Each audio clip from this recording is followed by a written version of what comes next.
Amateur wrestler, Olympic gold medalist, professional wrestling icon, Hall of Famer. Kurt Angle has had no shortage of titles throughout the years. Angle first got recognized for winning the gold in freestyle wrestling in 1996 and later achieved wider fame with the WWE and TNA wrestling promotions. We at Capital Region Independent Media had the opportunity to talk to Kurt Angle and get to better know the man known for intensity, integrity, and intelligence. Yeah. So let's get right into it. I mean, before we get into the depths of everything, who do you want to see in the Super Bowl? Oh God, it's Steelers, but it's not going to happen. Trust me, yeah, we're Steelers boys. I don't know. You know what? I'm a Chiefs fan. I mean, I think I think they're expected to win, whether they do or not. I don't know if they will, but I love Patrick Mahomes. But I'll tell you this, man, he get a lot of heat with the referees. That whole situation.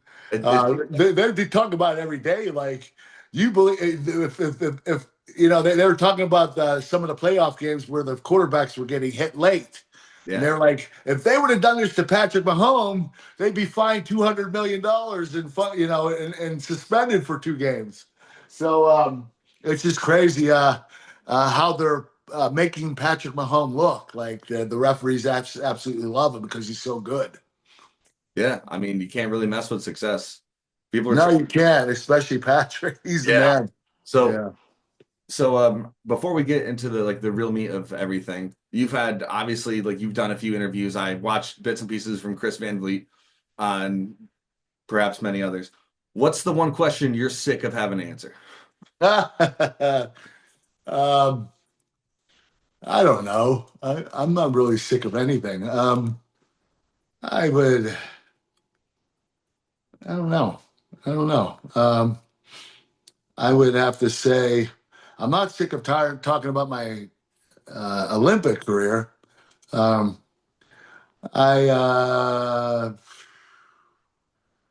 don't know. I can't think of anything. Fair enough. I'll talk about anything, honestly. No, that's not a bad mindset to have. Mm-hmm. And also, congratulations on your recent induction into the IPW Hall of Fame. Oh, thank you. I was up in Albany for that. Yeah, that's exactly where we're shooting from right now. Absolutely. Yeah. Oh, you're at the Hall of Fame. No, we're basically one building down at this beautiful downtown apartment. But yeah, no, that was awesome. And could you tell us a little bit about what that induction meant to you? It was great because this Hall of Fame is a big one. If you're a pro wrestler and a shooter, it's the Hall of Fame you want to be in. So to be able to be inducted in that, it's almost, I like to compare it to the National Wrestling Hall of Fame for amateur wrestling, because that's the big one for amateur wrestling. This one's a big one for pro wrestling. And there are a lot of incredible people that have been inducted in this Hall of Fame. Jack Briscoe's in there. There's Rocky Johnson. There are a lot of great talent that are in that Hall of Fame, and to be up there right next to them is a huge honor. Now, with it being here in Albany, New York, do you have any favorite wrestling moments or just memories of the city? Yes. I won my first world championship against The Rock. That was in 2000. It was at No Mercy in Albany, New York, and right in that building that you're next to right now. It was the greatest world title match of my life. It was my first one and my favorite one, and it's probably because I was able to beat The Rock, and I was only 10 months into the business at that time, and I was relatively new to the business. Honestly, at that point in time, I still didn't know how to structure a match. And I didn't know a lot of psychology. I didn't really perfect that yet because I only trained for 7 months, and they pushed me on TV. They didn't say, "Hey, you're ready." They said, "We'll get you ready while you're on TV." Yeah. So I was learning on the job, and The Rock had to call the whole match to me in the ring from beginning to end, so I wouldn't forget any spots. That's how inexperienced I was. But because he did that for me, it was a huge honor, and I'll never forget it. Well, that's awesome to hear. So speaking of that time, working with, getting your getting your feet wet with all this. Obviously, a lot of time on the road, a bunch. Who are the best? Who are the best, and who are the worst people to ride with? Um, the best people to ride with. Well, I'll tell you this.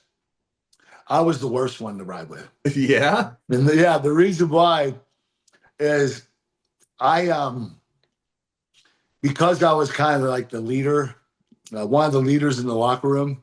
Undertaker was the true leader, but when he wasn't around, I was one of the leaders in the locker room. And our guys would what was I gonna tell you?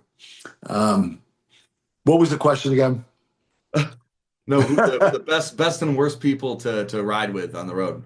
Okay, that's where we're going. Yeah. So I was the leader. So Johnny Laurinaitis, who was a talent relations director, we had to be on time every day when we drove to the building. So if we had to be there at noon, you had to show up before noon or you're going to get fined $500. Yeah. Well, I didn't really care because they didn't find me at all. So I'd always be late. And the people that I traveled with, whether it be Brock Lesnar, Big Show, I had Luther Reigns and Mark Jindrak travel with me at one point in time. Davari, all these guys, they hated travel with me because I'd always be late and they'd have to pay the $500. Yeah. So I was the one that you didn't want to travel with. That's why I wanted to explain that to you. Hey, no, mate, it makes sense, man. So speaking Oh, of, I'll tell you a quick story. go ahead. One time, Randy Orton was traveling with me. This is when he first started the business, and Vince McMahon wanted me to take him under my wing. And we're driving, and I accidentally went north on the highway instead of south. And we ended up driving into Georgia, and Randy was like, "Kurt, I think we're in the wrong place. I think we went the wrong way." We were an hour into Georgia, so I had to turn around and come back. We were an hour and a half late at TV, and Randy runs up to the building and he tries to open the door and it's locked. And he starts freaking out. So he kicks the door open and like all this glass shatter. He runs through and gets to the building. And the security guy followed him and came in and said, "What the hell are you doing? Why'd you kick the door in?" He said, "The door was locked and I was going to be late." And so he had to pay $800 for the door. And he also got fined $500 from John Laurinaitis. And that was because of me. Jeez. That could cover your rent. I mean, yeah, Yes, it would. maybe not now, but God. So, King of the Ring 2001, man, your match with Shane McMahon. Yeah. When you going into that, and obviously, like Shane McMahon not necessarily being a full-time on-camera, performer, did you expect? Was it in the writing? Was it in the plan of attack for that match to be as just brutal and physical as it was, or was that something that was kind of drummed up on the fly? No, it was expected to be brutal, but it wasn't supposed to be that brutal. Yeah. What happened was when the WWE ordered the glass, they were supposed to order sugar glass for the setup where Right. the where we had the entrance, and what they did is they accidentally ordered plexiglass. So when we went through the glass, it didn't shatter easily because it was plexiglass. It was stiff. It was hard, and the sugar glass would have broken and shattered up into little pieces. And neither one of us would have gotten cut or sliced open. But when we went through this window of glass, that was plexiglass. It all fell down on us. And Shane had to get, I think, like 46 stitches. We after that match was over, I cracked my tailbone. I broke my tailbone, and I had to get about 28 stitches in my head and my arm, and Shane had to get about 46 stitches, and he injured something. I forget what he did, but we were in the hospital and in wheelchairs, high-fiving each other, like like we just accomplished like winning an Olympic gold medal, and it just showed how dumb we were. I mean, hey, We were abusing our bodies for a pay-per-view match, and but that's how a wrestler thinks. He wants to put on the best performance he could possibly put on. What's amazing about Shane is he was never a full-timer. he always did it part-time, but he was every bit as good, if not better than the other wrestlers. I don't know how he did it, but I know that he always stuck to hardcore wrestling. So it was going to be backyard wrestling more than it would be technical wrestling. You Right. know, Shane was going to make sure that it was a street fight and not a wrestling match. So I think that helped him out a little bit, but he always stole the show whenever he was competing or performing. Oh yeah. He always had that pop to it. Something just Yeah. even hearing that "Here Comes the Money," dude. How do you, dude? Like Great song too, man. oh Yeah. God, classic. So like just to touch on what you said earlier, I mean, yeah, I mean you and Shane O'Mac were brutalizing the daylights out of each other for that. And it just kind of made me think of, when you left WWE and then went to TNA, you were doing some wild, like just some wild acrobatic stunts. And the first one I think of is that running somersault off the ramp onto Abyss. So Yeah. watching that replay, it looks like you have like 10 seconds of hang time. Like it's just Yeah. so I had to wonder what was going through your mind as you were making that jump. You know what? I was at a point in my career where I wanted to, I had a little bit of animosity toward the WWE. I mean, I'm the one that left the WWE, and I left because of my painkiller problem and my injuries. And but I just was really bitter because they didn't really give me time off to heal. You know, I was always being pushed back to, getting back into it and, going full time all the time. And I was always injured. So I was always working around injuries. So it was really difficult for me. And, what was the question again? So that specific jump as you're doing this running somersault Well, onto I wanted to prove. I wanted to put myself set a different standard for myself. I wanted to like, hey, WLB, this is what you're missing. This is a talent you could have had. So yeah, I was trying to prove myself quite a bit, and it was because of WLB, and I really cared about our product. I wanted TNA to surpass the WLB, even though I knew it wasn't possible. Uh, that's what my goal was. I wanted, there was a point in time where we were doing over 2 million viewers a week on Spike TV, yeah. and we were pretty close to the WWE, and we had a good run, but we were never going to beat them, and we didn't have the money or the resources. But it was kind of cool to be able to have a company that was smaller like that, and to be able to bring them in the mainstream the way we did. It was a huge honor to know that we were the ones that put that together and made it a viable company. Yeah, no, that totally makes sense. And you guys in that era, yeah, that was, I would have to imagine, by and large, peak ratings for TNA. And I don't know what would have to happen for that to happen again. Not to say Well, other, you know what they need is money. yeah, I'll tell you this: when TNA we were doing TVs at a venue in Universal. Every 2 weeks, we would do two TVs every 2 weeks down there. And somebody had an idea of traveling around like WWE and doing TVs at different cities. And we started reserving all these buildings for the next year, and it was adding up. The money was adding up. It was like, whoa, we don't have this much money.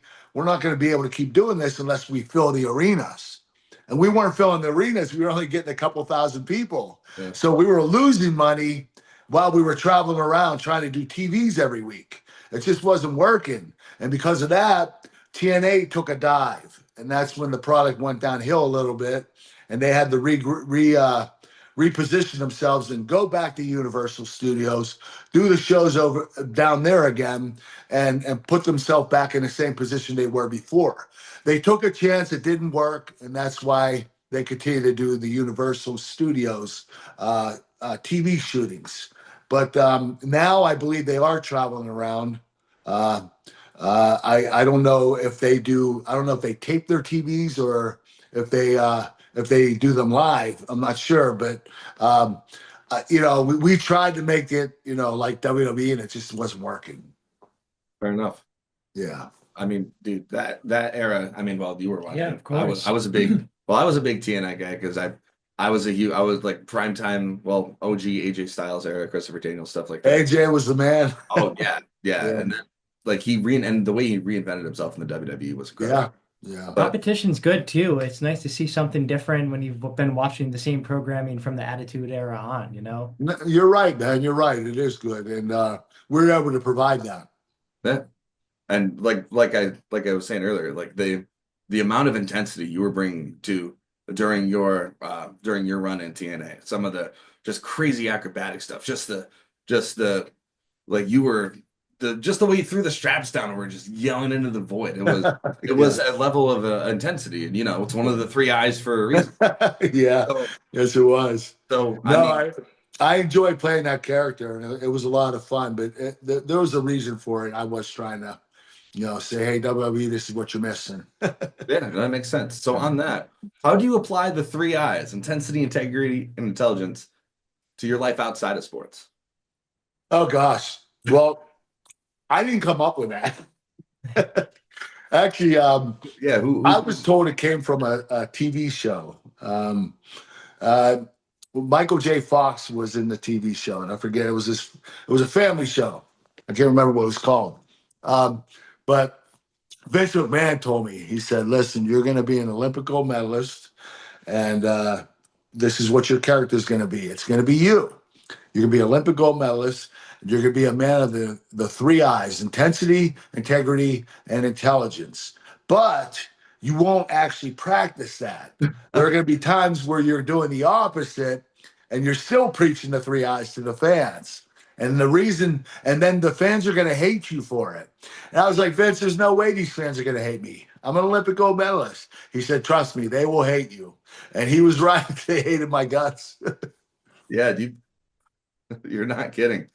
Hell, I mean, the fact that there was an arena that was rooting for you to get a buzz cut against Edge. Yeah.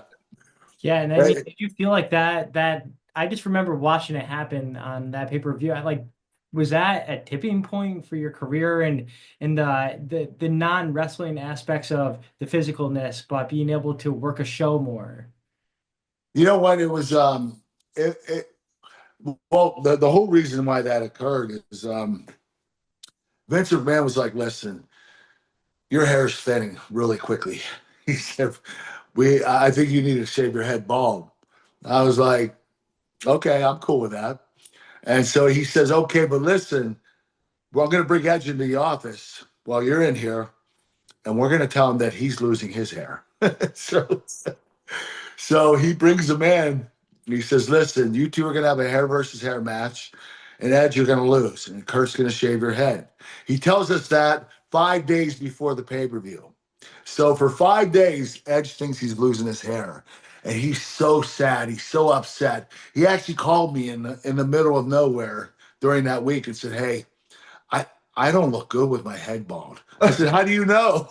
He said, "My head's just all really bumpy and it's going to look really ugly."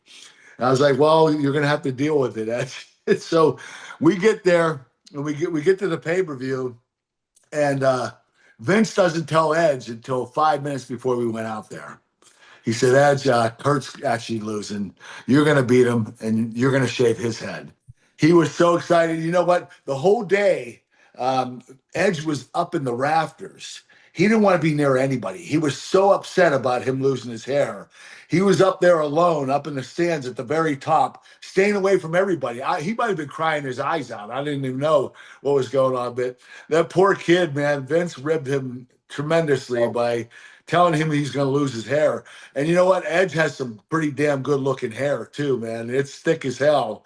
It would have been crazy to have him shave his head instead of me. Yeah, I remember during that pay-per-view, they even did like the simulation of The what. mock-ups, Yeah, the yeah. mock-up. Yeah, yeah. It's Yours, pretty. yours looked very natural. Edges looked like, yeah. That was a weird thing to perhaps have had to come to terms You know with. what? And that transitioned me from Kurt, the funny guy and the Olympic gold medalist and the man of the three eyes, into the wrestling machine. That was my transition, having the bald head. Yeah, Nice. Yeah. I totally believe that. I think it does. It added an element of a more serious nature to to your character. Yeah, it definitely did. And that's when the wrestling machine came to life. Nice. So I feel like we've I don't just want to cover WWE. I mean, if we had the luxury of time, I would. But I wrestled in high school. I'm a huge fan of the sport. I would like, and I'm happy to see it constantly moving forward. And I and many other people appreciate what you've been doing for trying to get more awareness to women's wrestling. Mhm. So let me ask you this: what would you like the world of women's wrestling to look like 10 years from now? Well, you know what? I would like every college to have a women's program that has a men's program. We're on our way there. We're not quite there yet, but the crazy thing is, women's wrestling is evolving so quickly. The women's wrestling team, Olympic wrestling team, this year dominated the Olympics. They won 4 medals in 6 weight classes.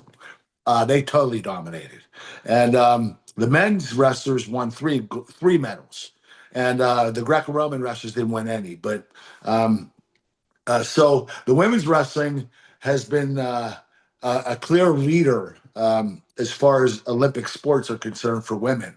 And so I think this will open up eyes and definitely open up the eyes of different athletic directors throughout the country. They're going to realize that women's wrestling is really getting very popular, and the kids programs are getting bigger and bigger, and there are a lot more girls wrestling in elementary school, junior high, and high school. Yeah. So these programs are popping up everywhere. So the state of wrestling for women right now, it couldn't be better. And it's going to continue to grow.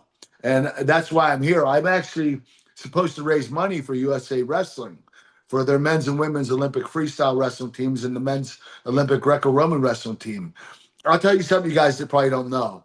Um, Many countries like China and Russia, and many other countries, their governments pay their Olympic athletes to train and compete full time. They don't have to get jobs. All they have to do is train and compete, and they're taken care of. We don't have that luxury here in the United States. Our athletes, for the most part, they have to get jobs and they have to train around their work schedules.